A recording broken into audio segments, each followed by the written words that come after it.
coisa acontece mesmo. Mas o assunto que eu, apesar da gente levar um pouco na brincadeira, esse tipo de coisa que acontece, o assunto que eu tenho para falar hoje é um pouco sério. O assunto que a gente vai discutir hoje é um assunto delicado. É um assunto que eu rogo muita maturidade da igreja, né, de cada um de vocês que estão me acompanhando aqui. E tem momentos que a gente precisa falar sobre leite, mas a gente tem momentos que a gente tem que falar de comida mais sólida. E esse assunto é um assunto um pouco mais pesado que eu queria tratar com vocês hoje.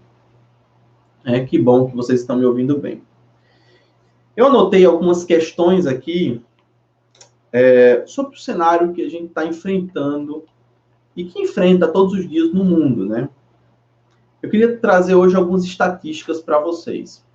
Eu queria começar, né, por uma estatística que diz que 2 milhões de crianças morrem no mundo por diarreia ou pneumonia, porque os pais não têm condições financeiras de comprar medicamentos. Diarreia e pneumonia hoje são tratadas facilmente.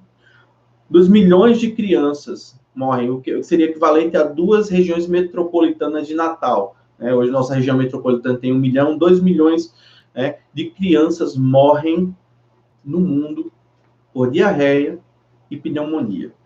Queria trazer outro dado para vocês. Nesse exato momento, um pouco mais de 350 milhões de pessoas estão sofrendo com depressão. 350 milhões de pessoas, nesse exato momento, estão sofrendo devido à depressão. No nosso país, hoje, desde ontem, esse dado é de ontem, dia 16 de maio, quase 16 mil pessoas já morreram devido ao Covid-19. Nosso país está entre os 6 países onde mais houveram mortos devido ao coronavírus. Hoje, 300 mil pessoas já estão infectadas pelo coronavírus, já com exames, sem contar as que ainda não tiveram exames, as que foram subnotificadas, pessoas que estiveram doentes, mas não perceberam. Das que foram e fizeram o exame, 300 mil pessoas. 16 mil mortos. Esse é o momento em que nós nos encontramos agora. Brasil, de 17 de maio, quase 16 mil pessoas já morreram devido a essa pandemia no nosso país. E aí eu queria que a gente pensasse, refletisse sobre essas 3 notícias ruins que eu trouxe para cada um de vocês. Eu falei sobre morte de crianças, falei sobre depressão e falei sobre a morte devido ao coronavírus. Por isso que eu digo que esse é um assunto pesado, um assunto difícil para nós lidarmos. E aí, diante desse cenário, que o nosso mundo se encontra, que o país se encontra, algumas pessoas têm trazido, algumas questões, A gente, às vezes, olha para questões que possam nos animar diante de tal cenário. Então, diante da dor e do sofrimento, algumas pessoas vão dizer assim, não, pastor, mas olhe pelo lado bom. Vamos pensar sobre o número de recuperados. O senhor não citou aí que 80 mil pessoas já estão recuperadas do coronavírus. O senhor fez questão de citar os quase 16 mil mortos. Mas, pastor, olha pelo lado bom. A curva está diminuindo. Algumas pessoas têm falado, olha, mas a curva está diminuindo. Houve uma pequenina mudança em alguns estados. Outros, a curva aumentou. Pastor, logo esse mal vai passar. Vai tudo ficar bem. Já a gente está voltando ao normal e tudo vai ficar bem. Algumas pessoas têm falado isso. Algumas pessoas focam, por exemplo, na questão de descobertas científicas. Algumas pessoas dizem, olha, mas já tem tal remédio, já tal medicamento, a coisa vai melhorar. Pessoas nos convidam a celebrar e nos alegrar pela quantidade de recuperados. Mas, meus irmãos, quando eu olho para a Bíblia, eu não consigo me acostumar, nem tampouco celebrar a quantidade de recuperados. Eu não consigo ficar focando minha mente na perspectiva de que tudo vai melhorar ou ficar tentando encontrar soluções boas diante desse cenário. Porque quando eu olho para o texto sagrado da Bíblia me convida a uma outra reflexão. E aí a questão que eu quero colocar nessa manhã é como lidar com a morte. Quase 16 mil mortos. Como lidar com o sofrimento dos 350 milhões de pessoas que sofrem com depressão? Como lidar com o sofrimento de 2 milhões de crianças que morrem no mundo por diarreia e pneumonia? O que a Bíblia tem a dizer diante da dor e do sofrimento? Irmãos, olhando, eu quero convidar vocês a abrir suas Bíblias no livro de Eclesiastes, capítulo 7. Eclesiastes, capítulo 7. Se você puder acompanhar essa leitura, ou abrir sua Bíblia em Eclesiastes, capítulo 7, quero convidar você a acompanhar essa leitura comigo. O texto diz o seguinte: o bom homem é melhor do que um perfume finíssimo, e o dia da morte é melhor que o dia do nascimento. É melhor ir a uma casa onde há luto do que uma casa em que há festa, pois a morte é o destino de todos. Os vivos devem levar isso a sério. A tristeza é melhor do que o riso, porque o rosto triste melhora o coração. O coração do sábio está na casa onde há luto, mas o do tolo na casa da alegria. É melhor ouvir a repreensão de um sábio do que a canção dos tolos. Tal como o estalo dos espinhos debaixo da panela, assim é o riso dos tolos. Isso também não faz sentido. A opressão transforma o sábio em tolo, e o suborno corrompe o coração. Irmãos, esse é o ensinamento de sabedoria do Eclesiastes. O escritor do livro de sabedoria, ele nos diz assim, diante da morte, nós não devemos focar na vida. Diante da tristeza, diante do luto, não devemos apontar para a festividade, devemos olhar para o luto. Ele faz, o escritor, ele começa dizendo que o bom perfume, o nome é bem melhor do que o bom perfume. Aqui ele está fazendo uma ilustração e ele está elaborando que quando alguém morria, o ritual era passar no corpo alguns óleos que tivessem aromas para diminuir o cheiro do morto. Aí ele está falando do que adianta o morto ele ser coberto de perfume, se ele não tinha um bom nome. Diante da aproximação da morte, é necessário focar na nossa integridade, no nosso bom nome, e não nessas superficialidades. Ele continua dizendo que é melhor estar na casa onde há morte do que na casa onde há vida. O escritor de sabedoria, ele aponta para essa realidade, que é melhor, é bem melhor na perspectiva dele, estar na casa onde há luto do que na casa onde há festa. E ele justifica essa ideia, pois ele diz,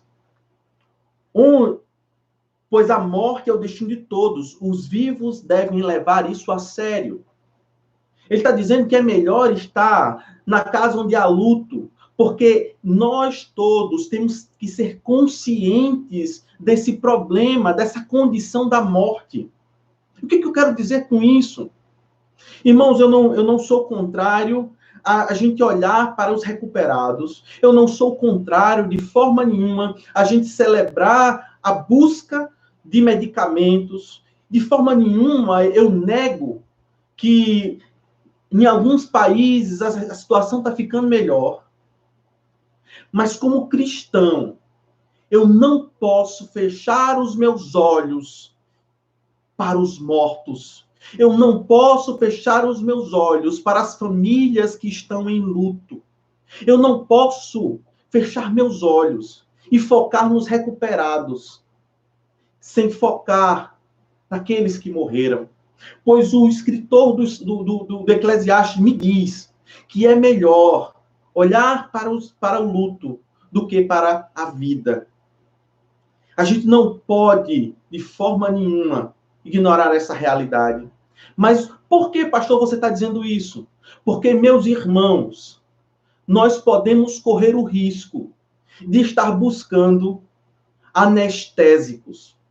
Quando alguém vai fazer uma cirurgia que gera dor, que gera sofrimento, para não sentir a dor, o que essa pessoa faz? Essa pessoa, ela toma um anestésico que vai impedir que ela sinta dor. Se você vai fazer uma cirurgia no dente ou em qualquer parte do corpo, você toma um anestésico. E essa anestesia desfoca a sua atenção para a dor, desfoca a atenção da dor. E aí, quando nós cristãos temos um discurso assim, não, mas vamos focar nos recuperados. Irmãos, isso é um anestésico. Isso é um anestésico, algo que vai desfocar a nossa atenção. Foque na vida, foque para aqueles que estão vivos. A nossa geração, a nossa sociedade tem dificuldade de lidar com a morte. Nossa sociedade foge da morte, foge dessa dimensão da morte. Muitas pessoas nem querem estar num lugar onde há luto, onde há morte. Essa palavra morte é pesada. Nós somos a sociedade que diz que quer viver para a vida toda. Um dos ditados mais comuns da nossa sociedade, por exemplo, é o ditado que diz: viva a vida. Ou é a vida, viva intensamente a vida, carpe diem.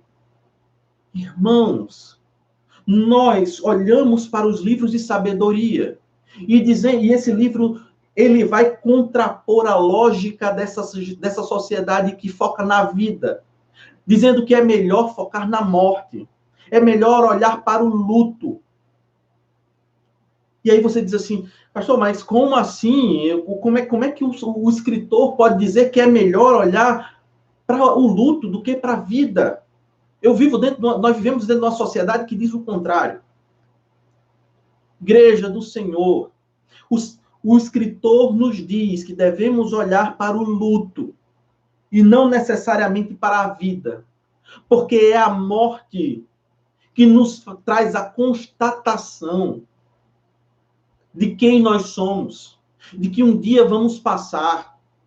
É a morte que quando se aproxima, a pessoa começa a fazer uma análise de sua vida.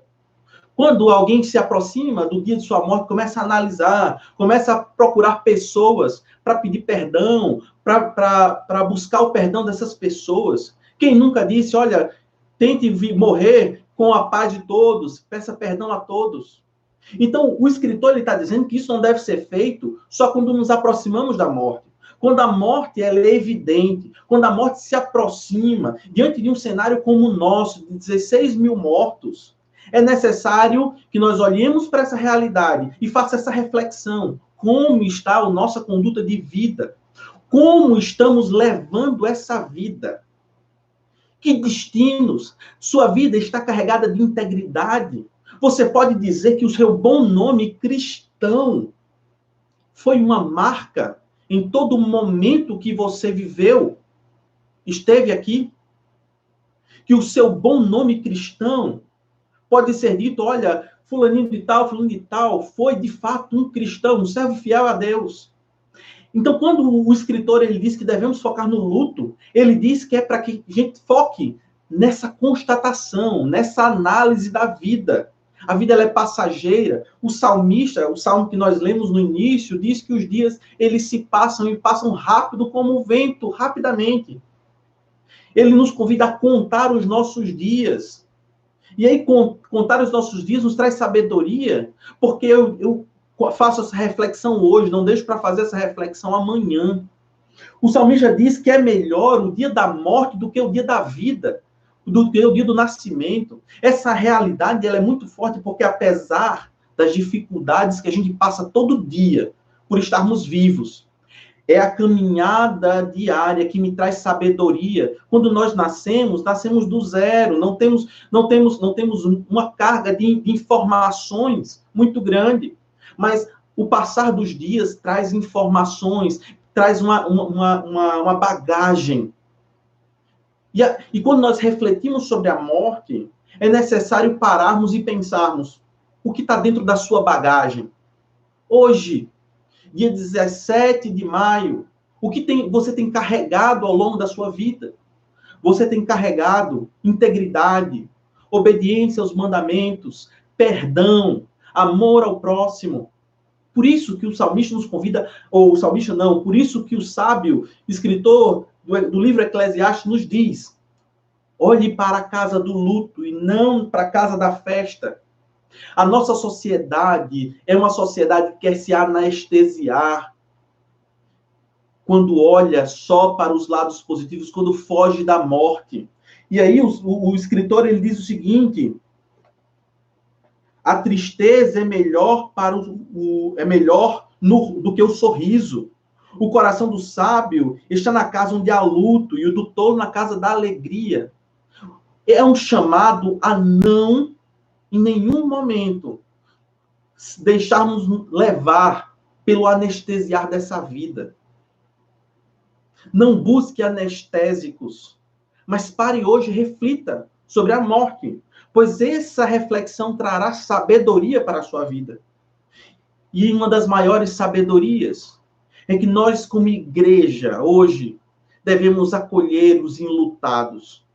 Pessoas à nossa volta têm perdido seus parentes e é um desrespeito quando nós dizemos, foca só no quem está recuperado. Temos, como igreja, somos chamados a acolher aquele enlutado, aquele que perdeu seu parente, aquele que perdeu um amigo, aquele que perdeu uma mãe.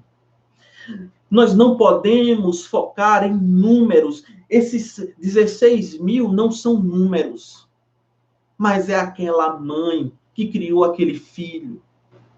Dentro dos 16 mil, existe aquele jovem no florescer da vida, que deixou pais desolados.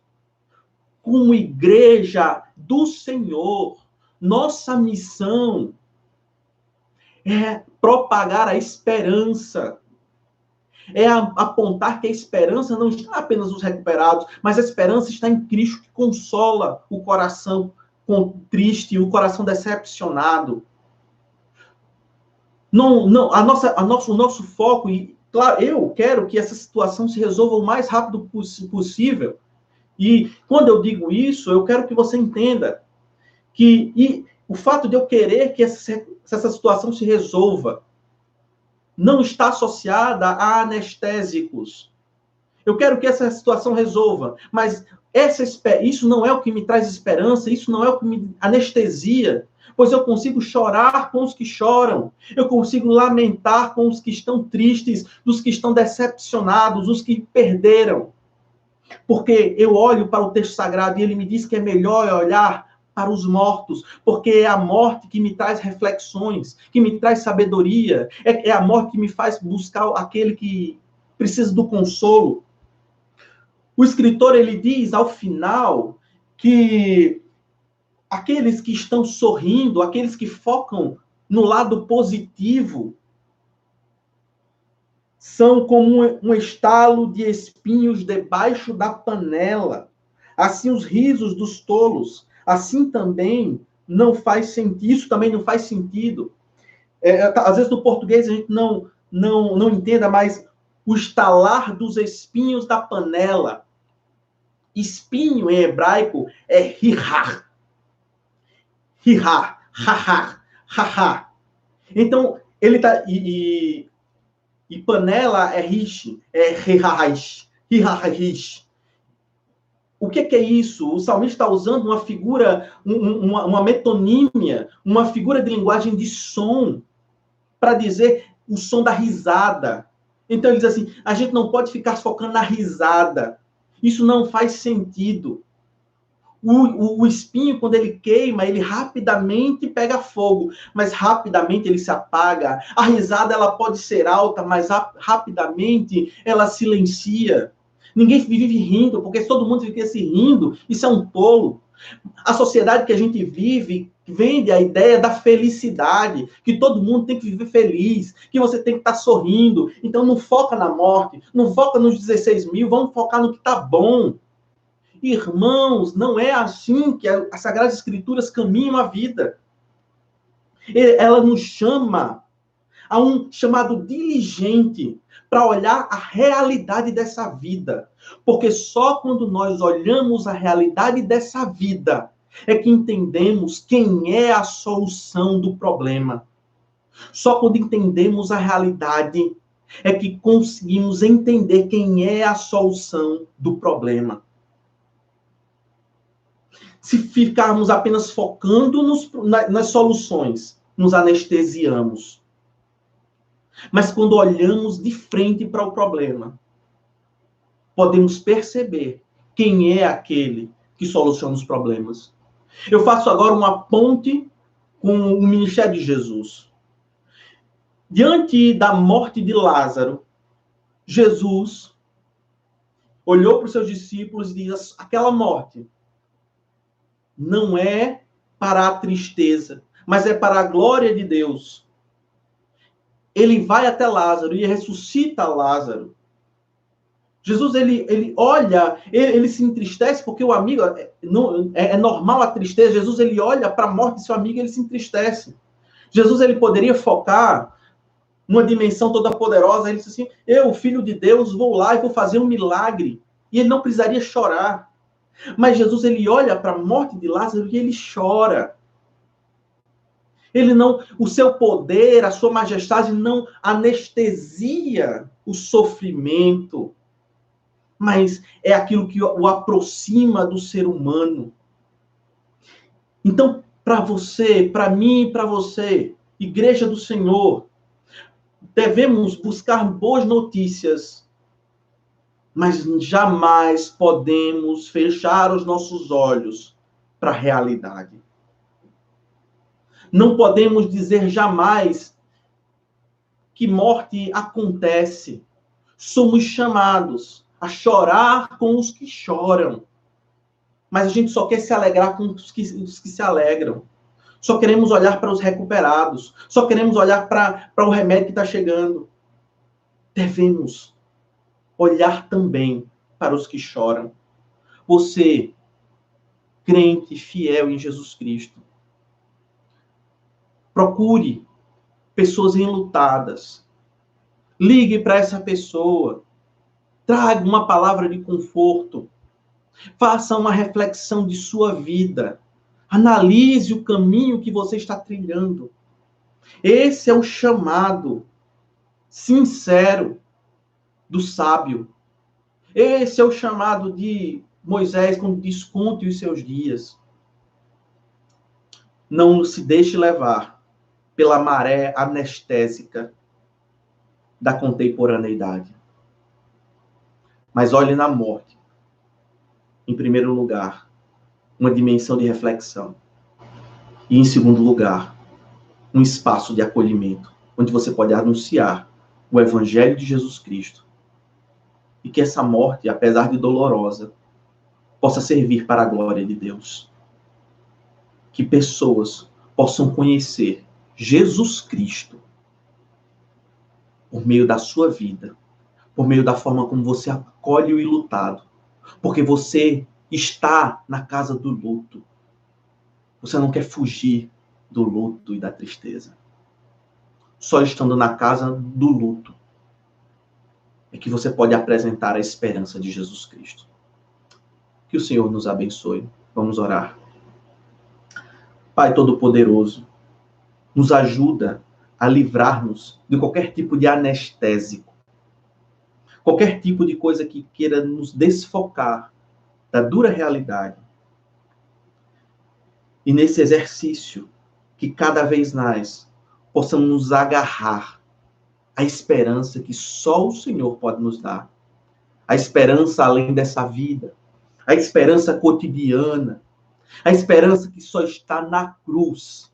É essa que devemos anunciar, nos ajuda a anunciar. É em nome de Jesus Cristo que oramos. Amém. Nós nos vemos logo mais às 4h45 da tarde. Esperamos você logo mais. Que essa palavra seja uma palavra de esperança e que o Senhor possa abençoar. Que a graça do Senhor Jesus Cristo, o amor de Deus Pai, a comunhão e a consolação do Espírito Santo seja com você hoje e até a volta de Jesus. Amém. Foi muito bom estar com vocês.